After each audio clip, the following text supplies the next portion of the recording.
Hello everyone. Thanks for stopping by. In today's video, I'll guide you through the simple process of checking your TikTok search history on an Android phone.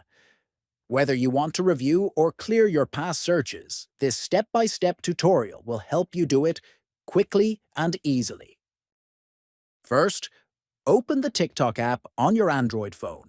Next, tap on the three horizontal lines at the top right corner of your profile screen. Then select Settings and Privacy from the menu that appears.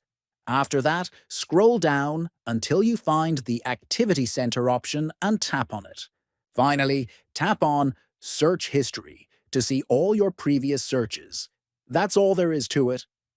Now you can easily keep track of your TikTok search history whenever needed.